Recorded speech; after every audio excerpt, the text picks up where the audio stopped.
नमस्कार and welcome you all world affairs. मैं हूं प्रशांत धवन। नाउ इंडिया और कनाडा के रिलेशंस धीरे धीरे एक काफ़ी खराब ट्रेजेक्टरी की तरफ बढ़ रहे हैं। हाल ही में ये बात रिपोर्ट करी गई कि कनाडा इंडिया दोनों ने ही जो ट्रेड को लेकर बातचीत होनी थी, जो कनाडा का ट्रेड मिशन इंडिया में आना था, इसकी बातचीत को पोस्टपोन कर दिया है। अब यहाँ पे आप कह सकते हैं ठीक है, पोस्टपोन किया है ना, तो मतलब कि अभी बातचीत नहीं होगी ट्रेड के इशू को लेकर, फ्री ट्रेड एग्रीमेंट के इशू को लेकर, मगर फ्यूचर में बातचीत होगी। देखो, जो लैंग्वेज यूज करी गई है ना, वो ये है कि इनडेफिनेटली पोस्टपोन कर रहे हैं, कि अभी तो फ्यूचर में ही देखेंगे, कभी बातचीत होगी तो होगी।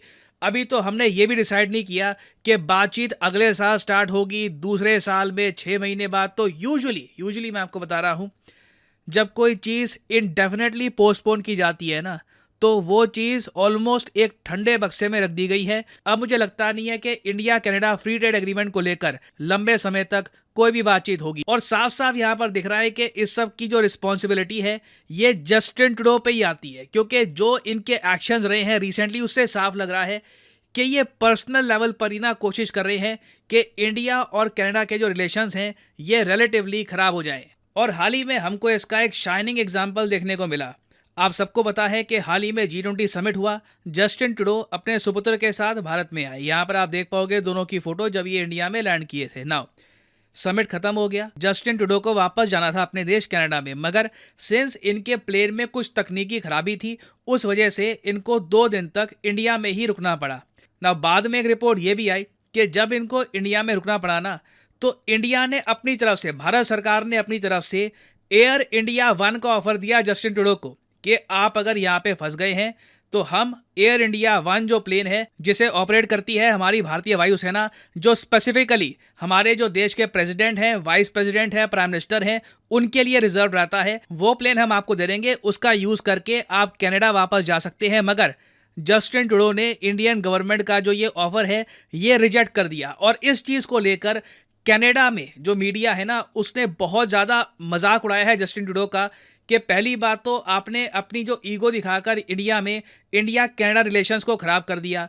उसके बाद इंडिया ने फाइनली जब एक जेस्चर दिखाया आपकी तरफ कि चलिए आपका प्लेन खराब हो गया है, हम एयर इंडिया 1, ऐसा नहीं कि कोई नॉर्मल फ्लाइट, आपको हम एयर इंडिया 1 ऑफर कर रहे हैं, आप कनाडा जाइए। इससे इंडिया कनाडा के जो रिलेशंस हैं वो भी थोड़े बहुत रिपेयर होते हुए दिखते हैं। मगर जस्टिन ट्रूडो ने इस वक्त अपना मन बना लिया है कि इंडिया के प्रति ना इनका ओवरऑल एटीट्यूड नेगेटिव ही रहने वाला है। और अब जो ये रीसेंट डेवलपमेंट हुई है कि ट्रेड टॉक्स बिल्कुल ही पॉज कर दी गई है, इंडिया की जो भी डिमांड्स थी खालिस्तान के इशू को लेकर, लगता नहीं है कि कनाडा उनको सुनने वाला है। इंस्टेड इन लोगों की रणनीति ये रहने वाली है कि इंडिया के साथ रिलेशंस इंप्रूव मत करो, बार बार इंडिया को ये कहो कि आप लोग हमारे इंटरनल अफेयर्स में इंटरफेरेंस कर रहे हैं।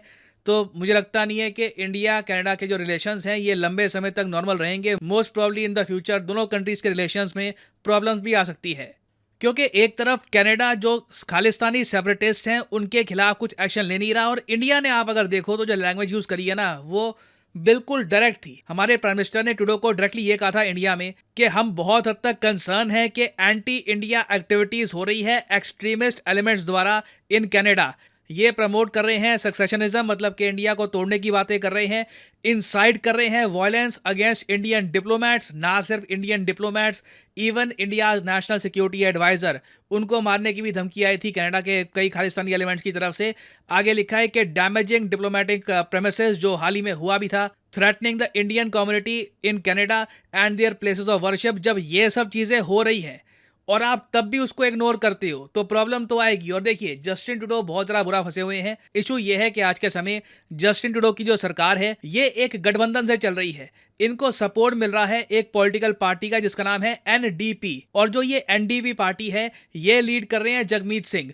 और जगमीत सिंह की पॉलिटिक्स को ये सूट करता है कि खालिस्तानी एलिमेंट्स के खिलाफ कुछ ज़्यादा एक्शन ला लिए जाएं। तो जस्टिन ट्रूडो के लिए देखिए बहुत ही ज़्यादा इंपॉर्टेंट हो जाता है इस इशू पर कोई भी एक्शन ना लेना, क्योंकि अगर ये ज़्यादा एक्शन अगर लेते हैं तो एक डर लगा रहेगा कि इनकी सरकार गिर ना जाए, इनकी कुर्सी ना छीन जाए।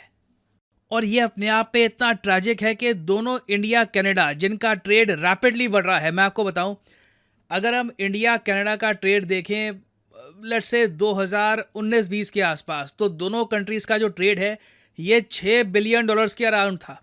ये ट्रेड 2022-23 में बढ़कर $8 बिलियन के ऊपर जा चुका है। देखिए, दोनों कंट्रीज में पीपल टू पीपल रिलेशन आप देखोगे तो काफी अच्छा है। जो इंडियन बिजनेसमैन है ये जाते हैं कनाडा में।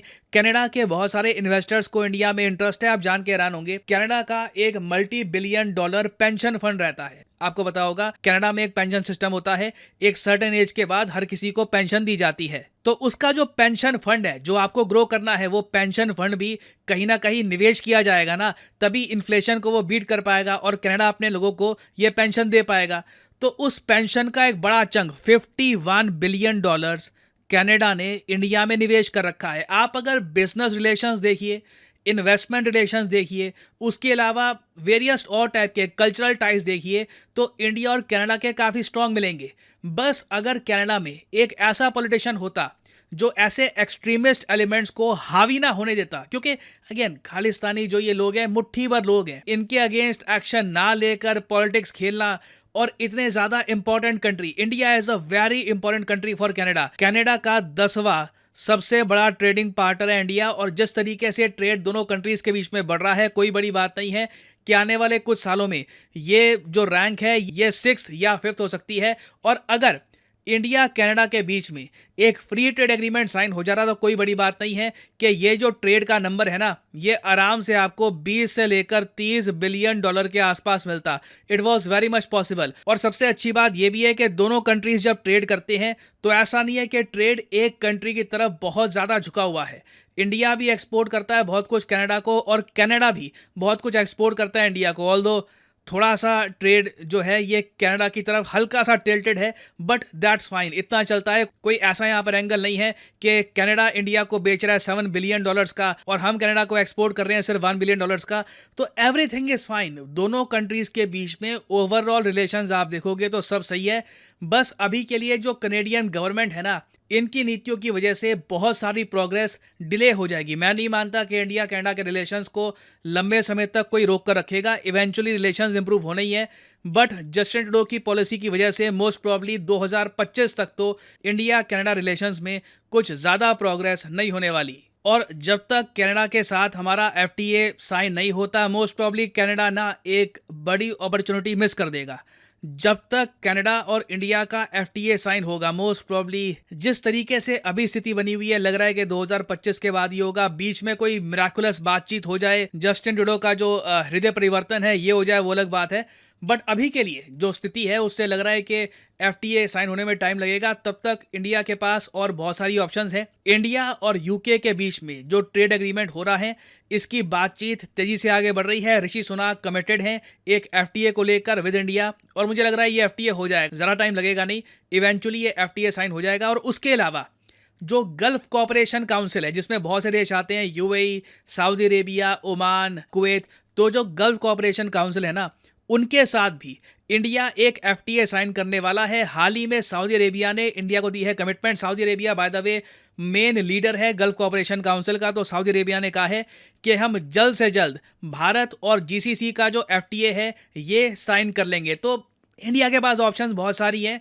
जो कनाडा के साथ हो रहा है इसको हम अनफॉर्चुनेट कह के आगे बढ़ेंगे, क्योंकि इंडिया के लिए कनाडा इकोनॉमिकली उतना इंपॉर्टेंट नहीं है जितना कनाडा के लिए इंडिया है। और फाइनली यहाँ पे मैं आपसे क्वेश्चन पूछूंगा। आज के समय एक्सरसाइज वरुण काफी न्यूज में है। वरुण 2023 इसका सेकेंड फेज स्टार्ट हो चुका है अरेबियन सी में। आपको ये बताना है कि वरुण युद्ध अभ्यास भारत किस देश के साथ कर रहा है। ये है यहाँ पे आपकी options, India France, India Sri Lanka, India Japan या फिर India USA।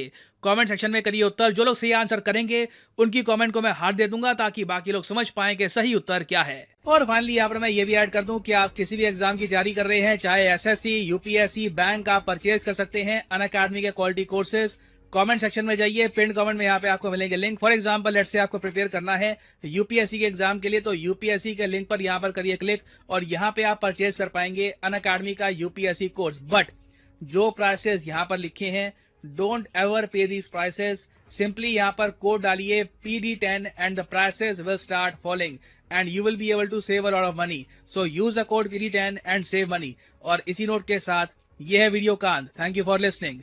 May the gods watch over you.